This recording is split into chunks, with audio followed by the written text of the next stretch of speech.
Hi అండి, నేను మీ మాధురి. మీరు చూస్తున్నది సుమన్ టీవీ నెట్వర్క్. ప్రస్తుతం అయితే నేనున్నాను ఎపియాన్ పెయిన్ మేనేజ్మెంట్ సెంటర్లో. మరి ఇక్కడ మనకి డాక్టర్ సుధీర్ దారా గారు బోల్డ్ అని విషయాలు చెప్పబోతున్నారు. సో ఇందులో భాగంగా ప్రతి ఒక్కరికి కూడా కామన్ ప్రాబ్లం, ముఖ్యంగా లేడీస్ అంటేనే పెయిన్స్ ముందు ఉండేది ఏంటి అంటే నడుం నొప్పి. మరి ఈ నడుం నొప్పికి మన దగ్గర ఉన్న ఎలాంటి ట్రీట్మెంట్స్ ఉన్నాయి, ఆ ట్రీట్మెంట్స్ ఏ విధంగా చేసుకుంటే మనకి మంచిది, ఇలాంటి విషయాలన్నీ కూడా ఇప్పుడు మనం తెలుసుకునే ప్రయత్నం చేద్దాం. నమస్కారం డాక్టర్ గారు. నమస్తే అండి మాధురి. డాక్టర్ గారు, ఇప్పుడు నేను మీకు యాంకర్గా మీకు అడగడానికి వచ్చాను, లేదంటే పేషెంట్గా అడగడానికి వచ్చాను, ఏదన్నా అనుకోండి. నాకున్న డౌట్స్ అన్నీ కూడా నడుం నొప్పికి సంబంధించి మిమ్మల్ని అడిగేస్తానండి. సో నడుం నొప్పి అన్నది లేడీస్లో బాగా ఎక్కువ కనిపిస్తుందండి. చీటికి మాటికి కూడా వెంటనే నడుం నొప్పి అలసిపోతుంటే వచ్చేస్తూ ఉంటుంది. అసలు ఎందుకు వస్తుందండి నడుం నొప్పి అన్నది, ఏజ్తో కూడా సంబంధం లేకుండా? ఇప్పుడు మీరున్నారు కదా, మీరు క్వశ్చన్ అడిగారు కదా, నడుము నొప్పి వస్తుంది మాకు అని చెప్పి. ఓకే, మీరు యంగ్స్టరే. ఓకే, సో నడుము నొప్పి ఎందుకు వస్తుంది అని తెలుసుకోవడానికి ముందు మనం ఏం చేస్తున్నాం పొద్దున్న నుంచి రాత్రి వరకు? మీరు ఎన్ని గంటలు వేస్తారు? పొద్దున్న 6:30కి. 6:30కి. మీ జాబ్కి ఎన్ని గంటలకి బయలుదేరుతారు? 10 o'clockకి. 6 to 10 ఏం చేస్తారు? 6 to 10 వాకింగ్ చేస్తాను. నాకు మీ దగ్గర వాకింగ్ అనాలంటే కూడా ఏం చేస్తున్నారో చెప్పేయండి, తప్పులేదు నేను చెప్తా. వాక్ చేస్తారు ఒక హాఫ్ అన్ అవర్ 45 minutes. దాని తర్వాత ఇంకా ఇంట్లో పిల్లలు వంటలు వగేరా వగేరా వగేరా. సో 10కి ట్రావెల్ స్టార్ట్ అవుతుంది. ఆఫీస్ రీచ్ అయ్యేసరికి 1 hour, 10:45 నుంచి ఇంటర్వ్యూస్. తర్వాత ఈ అన్నిట్లో కూడాను అటు ఇటు తిరగడమే. సరే, ఇంటికి ఎన్ని గంటకి వెళ్తారు? ఇంటికి 5-6 కల్లా వెళ్ళిపోతారు. 5-6కి వెళ్ళిపోతారు. 5-6కి వెళ్ళాక ఏం చేస్తారు? వెళ్ళాక కాస్త రిలాక్స్ అవుతారు. ఎంతసేపు రిలాక్స్ అవుతారు? గంట టీవీ ముందు కూర్చుంటే ఎంతసేపు అన్నా. ఇంకా తర్వాత ఏమైనా పని ఉంటుందా? తర్వాత పని ఉంటుంది. ఎంత ఉంటుంది? తర్వాత ఒక గంటన్నర పిల్లలకి మళ్ళీ భోజనాలు. ఎన్ని గంటలు పడుకుంటారు? 10:30, 11. సో ఇప్పుడు 6 to 10:30 ఎన్ని అవర్స్ ఉంది? ఆల్మోస్ట్ లైక్ 12 + 4 14 hours లో మీరు ఎంతసేపు రిలాక్స్ అయ్యారు? నాకు తెలిసిన మటుకు ఇంటికి వెళ్ళిన 1.5 hour టీవీ ముందు తప్పితే కంటిన్యూస్ పని చేస్తున్నారు. వాకింగ్ చేశారు, పిల్లలకి బ్రేక్ఫాస్ట్ రెడీ చేశారు, లంచ్ చేశారు, వాళ్ళకి ప్యాక్ చేశారు, బయలుదేరారు, ట్రావెల్ చేశారు, జాబ్లో ఇంకేం తిరుగుతూనే ఉంటాం కదా అక్కడిక్కడ. అంత అయిపోయింది, ఇంటికి వెళ్ళారు. ఆ 1.5 hour అంటే 14 hours ఓన్లీ 1.5 hour తీసుకుంటే బ్యాక్ పెయిన్ వస్తుంది. ఇంకేమొస్తుంది? సో నీవు 14 hours ఇంకోటి ఏంటంటే, మనము 14 hours కూడా మధ్యలో బ్రేక్ తీసుకొని రెస్ట్ తీసుకునే ఛాన్స్ ఉంటుంది, మనం తీసుకోం. తప్పకుండా ఒక స్ట్రెన్యూస్ జాబ్కి వెళ్తున్నప్పుడు కండిషన్ చేసుకోవాలా, ఫ్రీక్వెంట్ బ్రేక్స్ కూడా తీసుకోవాలి. బ్రేక్ అంటే బ్రేక్ తీసుకొని వేరే పని చేయడం కాదు, రిలాక్స్ అంటే ఫుల్ బ్యాక్ రిలాక్స్గా ఉండడం. ఒక 1 hour లేదా హాఫ్ అన్ అవర్ మినిమం డేలో, ఫుల్ డేలో. ఇప్పుడు నీ వరకు 10 to 4 or 5 or 6 ఉందనుకో, మధ్యలో హాఫ్ అన్ అవర్ బ్రేక్స్ 2-3 తీసుకోవాలి. ఎక్కడ తీసుకోవట్లే, మళ్ళీ ఇంటికి వెళ్ళి మళ్ళీ పని. సో ఏం చేస్తున్నాం? ఈ 12 + 4 16 hours మన స్పైన్ అంతసేపు భరించదు, బ్యాక్ పెయిన్ వస్తుంది. సరే, బ్యాక్ పెయిన్ వస్తుందంటే ఎక్కడి నుంచి వస్తుంది? బ్యాక్ పెయిన్ అనేది ఒక వేగ్ టర్మ్ కదా. సో బ్యాక్ పెయిన్ ఒక్కొక్కరి ఏజ్లో ఒక్కొక్క స్ట్రక్చర్ వల్ల వస్తుంది. ప్రతి జాయింట్, ప్రతి మజిల్, ప్రతి లిగమెంట్, స్పైన్ కూడా అన్ని కూడా ఓవర్ యూసేజ్ వల్లే వస్తుంది. ఓవర్ యూసేజ్ ఎందుకు జరుగుతుంది? మీ పనిలో మీరు 10కి వర్క్కి వెళ్ళాలి అనుకున్నప్పుడు 6కి మీరు వాకింగ్ చేశారు, అది బాగుంది. కానీ దాని తర్వాత పని చూడు, అది చేయకూడదు. ఏది? పిల్లలకి బ్రేక్ఫాస్ట్లు చేయడం అని ఆల్టర్నేటివ్ చూసుకోవాలి. ఎంత మీ 16 hours మీ స్పైన్ పనిచేయదు. సో ఇదే తప్పు జరుగుతుంది. మీ వాకింగ్ నచ్చింది, కానీ నాకు ఆ 7 to 10 మీరు నిలబడి పనిచేసి ఎంతసేపు పని చేయదు, తట్టుకోలేదు స్పైన్, అందుకని పెయిన్. దాని తర్వాత వర్క్ ఎట్లా చేసుకోవాలి? వర్క్ లేకపోతే మనకి ఫుడ్ ఉండదు. తర్వాత ఇంటికి వచ్చిన తర్వాత 1 hour 1.5 hour రెస్ట్ బాగుంది, కానీ మళ్ళీ పని అన్నారు చూడండి, అది డేంజర్. సో వర్కింగ్ ఉమెన్ ఇంకా డేంజరస్లో పడతారు బ్యాక్ పెయిన్కి. ఎందుకంటే ఎక్కడ రెస్ట్ లేదు కదా. ఇట్లాంటి ఇంటర్వ్యూస్, పరిగెత్తాలా, ట్రాఫిక్లో వెళ్ళాలా, నిలబడాలా, వెయిట్ చేయాలి. సో అబ్నార్మల్ చైర్స్లో కూర్చోవాలి, అబ్నార్మల్ పొజిషన్స్లో ట్రావెల్ చేయాలా. సో ఇవన్నిటి వల్ల పెయిన్ వస్తుంది. సో మీ ఏజ్లో ఉన్న వాళ్ళు ఎవరైనా కానీ బ్యాక్ పెయిన్ ఎందుకు వస్తుంది అంటే, ఫస్ట్ ఆఫ్ ఆల్ డాక్టర్కి వెళ్ళే ముందు మనము క్వశ్చన్ వేసుకోవాలి, మనం ఎంత రెస్ట్ తీసుకున్నాం డైలీ. పొద్దున 6కి లేస్తే 2 గంటల మధ్యాహ్నం లోపల ఎంతసేపు కూర్చున్నామని ఆలోచించండి, తెలిసిపోతుంది మీకు. అంటే కూర్చుంటేనే అది రిలాక్సేషన్ అంటారు. అంటే వర్క్ చేస్తూ కూర్చోవడం కాదు, రిలాక్స్గా కూర్చోవడం. అప్పుడు మజిల్స్ రిలాక్స్ అయిపోయి రికవర్ అవుతాయి, రికవర్ అయ్యి మళ్ళీ పని చేయడానికి రెడీ అవుతాయి. ఓకే. మనం అలా ఉండం కదా. ఇప్పుడు మీరు కూర్చున్నారు కదా, రిలాక్సేషన్ కాదు, ఇది వర్క్. ఇది వర్క్ జరుగుతున్నప్పుడు మీ మజిల్స్ అన్ని కంట్రాక్షన్లో ఉంటాయి. ముందుకుంటే మన ఎక్స్ప్రెషన్స్ ఇట్లా అంటుంటాం, దాంట్లో కూడా హర్ట్ అవుతుంది. సో మెయిన్ రీజన్ ఎందుకు బ్యాక్ పెయిన్ వస్తుంది మీ ఏజ్ గ్రూప్ వాళ్ళకి is this over usage of your spine. Okay. ఎప్పుడు కూడా స్పైన్ పెయిన్ వచ్చిన వాళ్ళు పొద్దున్న నుంచి రాత్రి వరకు మనం ఎంతసేపు నిలబడుతున్నాం, ఎంతసేపు మనము తిరుగుతున్నాం, ఎంతసేపు రిలాక్స్గా కూర్చుంటున్నాం. ఆ రిలాక్స్గా కూర్చోవడం మినిమం 12 అవర్స్లో 6 అవర్స్ కానీ 4 to 5, 6 అవర్స్ ఉండాలి. సో అందరూ మిస్టేక్ చేస్తున్నాం. అందరు మిస్టేక్ చేస్తారు, ప్రతి ఒక్కరు మిస్టేక్. ఎంతసేపు నిలబడితే అంత హెల్త్ అనుకుంటారు, ఎంత నడిస్తే అంత ఇది అనుకుంటారు. శుద్ధ అబద్ధము, అది పెద్ద అపోహ. ఓకే. దీని సైడ్ ఎఫెక్ట్స్ తర్వాత ఫ్యూచర్ లో చూస్తాం అనుకుంటా అయితే. అంతే మరి. ఇప్పుడు ఒక్కసారి స్పైన్ ప్రాబ్లం వచ్చింటే జీవితం అంతా హాంట్ చేస్తుంది. ఓకే. ఎప్పుడోసారి వస్తుంది, కొన్ని రోజులు బాగుంటుంది, మళ్ళీ వస్తుంది, కొన్ని రోజులు బాగుంటుంది, మళ్ళీ వస్తుంది. ఎవరో ఒక సర్జన్ కోసేస్తాడు, సర్జరీ చేస్తాడు, సర్జరీ చేసాక దాని కష్టాలు దానివి. ఓకే.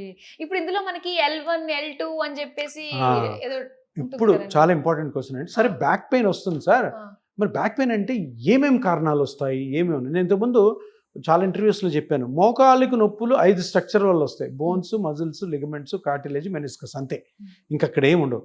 స్పైన్లో అట్లా కాదు, కొన్ని వందల స్ట్రక్చర్స్ ఉంటాయి. Okay. Hundreds of structures. Bones ఉంటాయి, లిగమెంట్స్ ఉంటాయి, కార్టిలేజ్ ఉంటుంది, డిస్క్ ఉంటుంది, జాయింట్స్ ఉంటాయి, మజిల్స్ ఉంటాయి, నర్వ్స్ ఉంటాయి. ఇవి ఎన్ని ఉంటాయి? ఒక్కొక్క సెగ్మెంట్, ఇంతకుముందు L1 అన్నారు, L1 సెగ్మెంట్లో ఒక 20 ఉంటాయి, L2 సెగ్మెంట్లో ఒక 20 ఉంటాయి. అలాగా 33 బోన్లు ఉన్నాయి మనకి. ఒక్కొక్క బోన్కి మధ్యలో అన్ని ఉంటాయి. అందుకని ఇక్కడ ప్రాబ్లం ఏంటంటే, స్పైన్ ప్రాబ్లం వచ్చిన వాళ్ళలో 50% మెంబర్స్కి ట్రీట్మెంట్ రాంగ్ అయిపోతుంది. ఎందుకంటే డయాగ్నోసిస్ రాంగ్. అన్నిట్లో ఏదైనా కనుక్కోద్దు.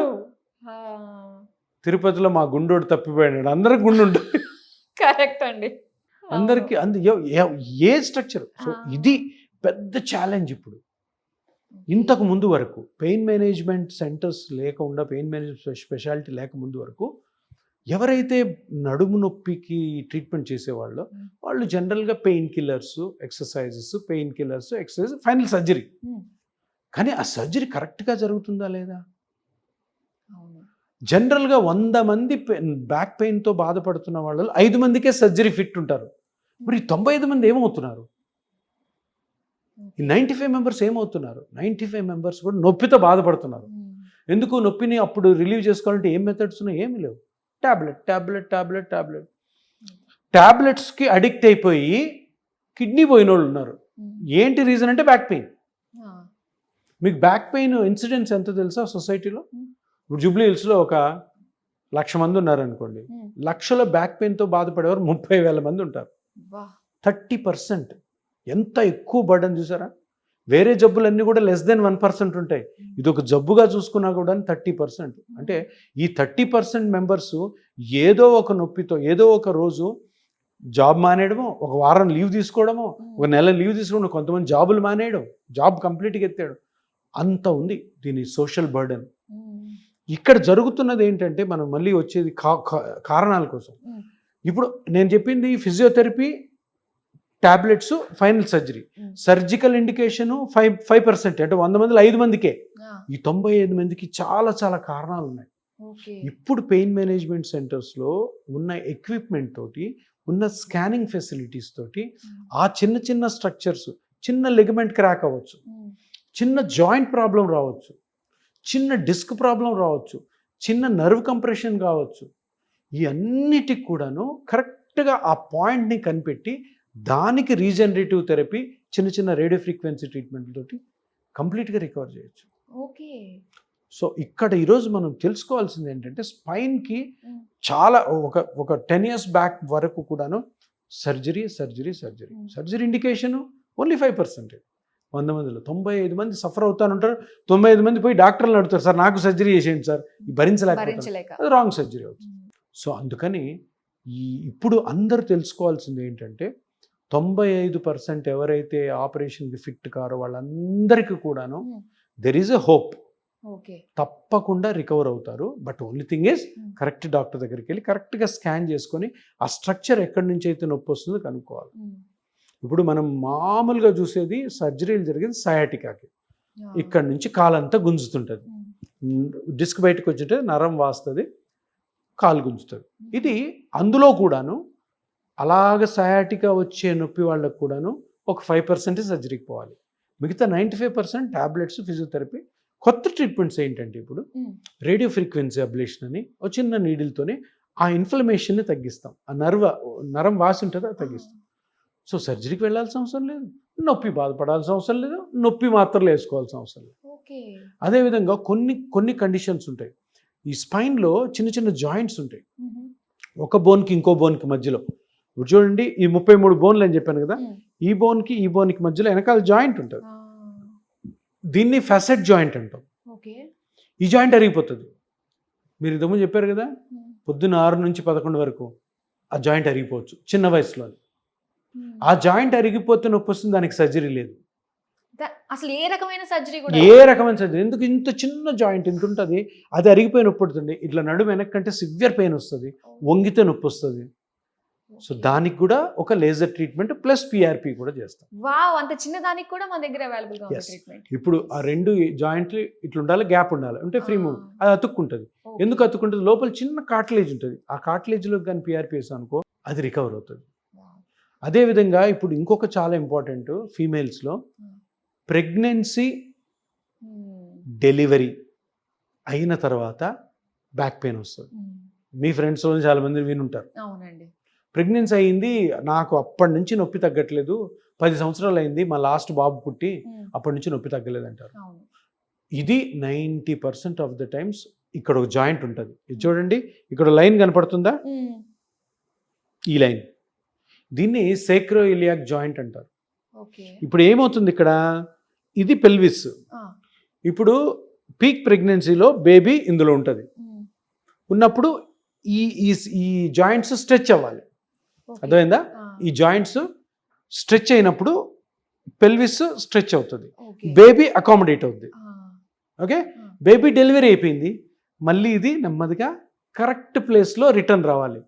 కొందరికి రాదు, కొద్దిగా ఏదో టిల్ట్ ఉంటుంది. ఇప్పుడు చూడండి, ఈ 2 వేళ్ళు కరెక్ట్ వచ్చాయి కదా, అది కాకుండా అట్లా ముందుకి కానీ వచ్చింది అనుకో, ఆ జాయింట్ నుంచి పెయిన్ వస్తుంది. ఇది చాలా మందికి తెలియదు, డాక్టర్లకే తెలియదు.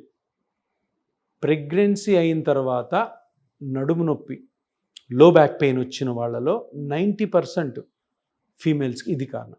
తెలీదు. ప్రెగ్నెన్సీ టైంలో కూడా ఏంటంటే సిజేరియన్ వాళ్ళకి మనకి ఎనస్థీషియా ఇస్తూ ఉంటారు, దానివల్ల సైడ్ ఎఫెక్ట్స్ కూడా ఈ పెయిన్ అంటారు. అది అపోహ, అట్లా అనుకుంటారు. అక్కడ ఇంజెక్షన్ ఇచ్చారు కదా, అక్కడి నుంచి వచ్చింది, అక్కడి నుంచి. దానికి ఎప్పుడు ఇంజెక్షన్ బోన్స్కి జాయింట్స్కి వేయరు, ఆ మజిల్లో వేసి లోపలికి వెళ్ళి ఆ డ్యూరాలో ఇంజెక్ట్ చేసి వస్తారు. అక్కడ జాయింట్స్ ఉండవు, మజిల్స్ ఉండవు. అది ఆ ఇంజెక్షన్ చేశారు కాబట్టి నాకు నొప్పి అని అనుకుంటారు, ఎందుకంటే అక్కడ చేసేది నడువులో, అక్కడే నొప్పి వస్తుంది, ఎందుకంటే ఈ జాయింట్స్ పక్కనే ఉంటాయి. సో ఇది ఆ సేక్రోఇలియాక్ జాయింట్ డిస్ఫంక్షన్ ఆర్ సేక్రోఇలియటిస్ అంటాం. సో దీనికి సర్జరీ లేదు, మళ్ళీ టాబ్లెట్స్ కాదు. ఈ దానికి కూడా ఆ జాయింట్లో చిన్న ట్రీట్మెంట్ చేస్తాం ఇంజెక్షన్ తోటి, radio frequency treatment. Excellent result ఉంటుంది. ఎక్సలెంట్ రిజల్ట్ పక్కన పెడితే ఇది ఒకటే ట్రీట్మెంట్ ఉండేది అటువంటి పెయిన్స్. కానీ కనుక్కోవాలి, ఐడెంటిఫై చేయాలి, డయాగ్నోస్ చేయాలి. డయాగ్నోస్ కాక చాలామంది దీనికి డిస్క్ సర్జరీలు కూడా చేయించుకున్నారు. ఆ డిస్క్ కూడా ఏదో ఒక చిన్నది కనపడుతుంది, కానీ నొప్పి అక్కడి నుంచి రావట్లేదు, నొప్పి జాయింట్ నుంచి వస్తుంది. అదే కాకుండా ఈ మజిల్స్ ఇప్పుడు ఏం చేశారా, స్పైన్ ఇక్కడ నుంచి మొదలయ్యి ఇక్కడ వరకు పెద్ద పెద్ద మజిల్స్ ఉంటాయి. మీరు ఇప్పుడు వెనకాల అనుకోండి, ఇట్లా మజిల్స్ ఉంటాయి పెద్ద, దాన్ని ఎరెక్టర్ స్పైనే మజిల్స్ అంటారు. ఎరెక్టర్ స్పైనే మజిల్స్, ఈ స్పైనల్ మజిల్స్లో కూడా ప్రాబ్లం వస్తుంది.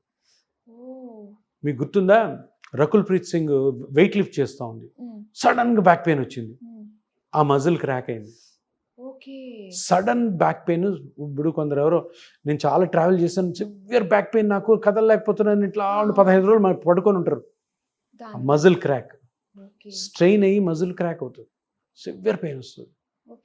దానికి సర్జరీ లేవు. ఏం చేస్తారు, హాస్పిటల్ వేసేసి ఫ్యాన్ చూస్తూ ఉండాలి, అన్నీ మంచం మీదే. ఎందుకు, కదిలితే నొప్పి. కంప్లీట్ రెస్ట్ ఇస్తే 20 రోజులకో నెలకో హీల్ అవుతుంది. అన్ని రోజులు ఇప్పుడు Rakul Preet Singh famous film star, ఎన్నో మూవీస్ ఉంటాయి, గోవిందార్పణం. సో అది ఒకటి. అలాగే ఎన్నో స్ట్రక్చర్స్ ఉన్నాయి బ్యాక్ పెయిన్లో, బ్యాక్లో, స్పైన్లో, where there is no proper treatment for them. ఇప్పుడు పెయిన్ మేనేజ్మెంట్ సెంటర్స్ వచ్చాక ఆ స్కానింగ్స్ వచ్చిన తర్వాత ఇది ఐడెంటిఫై చేసి దానికి పిఆర్పి ట్రీట్మెంట్ ప్లస్ ఆల్సో ఈ laser or radio frequency treatment ఎక్సలెంట్గా వర్క్ చేస్తుంది. కానీ ఏదన్నా కూడా ఒక ఎక్స్పర్ట్ హ్యాండ్స్లో పడితేనే మనకి ప్రాబ్లమ్స్ అనేవి కూడా క్యూర్ అవుతాయి ఖచ్చితంగా. Very true. కరెక్ట్గా తెలిసిన డాక్టర్ దగ్గరికి వెళ్ళాలి. ఎందుకంటే నేను ఇంత చెప్తున్నానంటే ఎంత ఎక్స్పీరియన్స్ ఉంటే నేను చెప్తాను. ఎందుకు నేను రకుల్ప్రీత్ సింగ్ ఎక్కడ బాంబేలో అక్కడ నేను ఎట్లా అజ్యూమ్ చేస్తానంటే అటువంటి పేషెంట్స్ నా దగ్గర చాలా మంది ఉన్నారు. సాఫ్ట్వేర్ ఎంప్లాయీసే. వీళ్ళు ఈ శనివారం ఆదివారం కామ్గా ఉండరు. 2 రోజులు సెలవు, సైకిల్ వేసుకొని ఆ సైకిల్ని కార్ మీద వేసుకొని ఆడి వరకు వెళ్ళి ఓఆర్ఆర్కి వెళ్ళి కార్ పార్క్ చేసి 40 కిలోమీటర్లు సైకిల్ దొక్కుతారు. ఇవన్నీ వస్తాయి. ఎంఆర్ఐలు చూస్తే ఏముండవు, ఇది ఎంఆర్ఐ అన్నిట్లో కనపడవు. ఇప్పుడు నేను చెప్పిన ఫ్యాసెట్ జాయింట్ కూడా ఎంఆర్ఐలో కనపడవచ్చు, కొన్ని మిస్ అవచ్చు. ఎస్ఐ జాయింట్ కూడా తెలియదు. అది తెలియకుండా అంత నొప్పి ఎందుకు వస్తుందో అర్థం కాదు. సో ఇది తెలిసిన డాక్టర్, ఆ ఎక్స్పీరియన్స్ డాక్టర్ దగ్గరికి వెళ్ళాలి. ఇవన్నీ ఇప్పుడు అన్నీ కూడాను టెస్టుల్లో బయటపడవు, అన్నీ కూడాను డాక్టర్ ఎగ్జామిన్ చేస్తే బయటపడవు. మనకి అటువంటి పెయిన్ ఇంతకుముందు చూసి ట్రీట్ చేసి అది సక్సెస్ అయినప్పుడు తెలిస్తేనే అప్పుడు నేను ఇది ఈ ప్రాబ్లమే ఉన్నట్టుంది అని అర్థమైందా. ఎక్స్పీరియన్స్ అన్ని బుక్స్ ప్రకారం పోలేము. ఇప్పుడు ఎంఆర్ఐ ఏంటంటే అదో నీడ, ఆ నీడని చూసి నా ఎక్స్పీరియన్స్ ఉపయోగించి అరే ఇది ఉండొచ్చు అని అజ్యూమ్ చేసి ట్రీట్మెంట్ ఇస్తాం. అంతేగాని ఇప్పుడు ఎంఆర్ఐలో ఉన్నవన్నీ కోసుకుంటూ పోతున్నాం అనుకో, స్పైన్ ఉండదు అక్కడ. ఎన్నో ఉంటాయి ఎంఆర్ఐలో చేంజెస్, 10 ఇస్తారు, 10కి ట్రీట్మెంట్ చేస్తాం, చెయ్యం. అందులో ఏది ఇంపార్టెంట్, ఇది చాలా ఇంపార్టెంట్. వా, నిజంగా అసలు స్పైన్ గురించి, బ్యాక్ పెయిన్ రావడానికి రీజన్స్ ఎన్ని ఉంటాయి అన్న విషయాలు మాకు చెప్పారు. దాన్ని బట్టి ముఖ్యంగా నా వరకు ఎంతవరకు నేను రెస్ట్ తీసుకోవాలి అన్నది కూడా చాలా చాలా ఇంపార్టెంట్. ఎస్, చాలా మంచిగా మాకు తెలియజేసినందుకు థ్యాంక్ యూ సో మచ్. చూసారు కదండి స్పైన్ గురించి.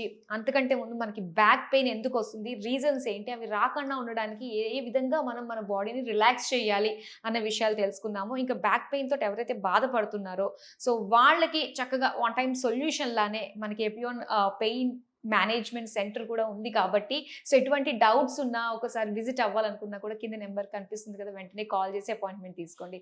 సో మరో వీడియోతో మళ్ళీ కలుసుకుందాం. Till then bye.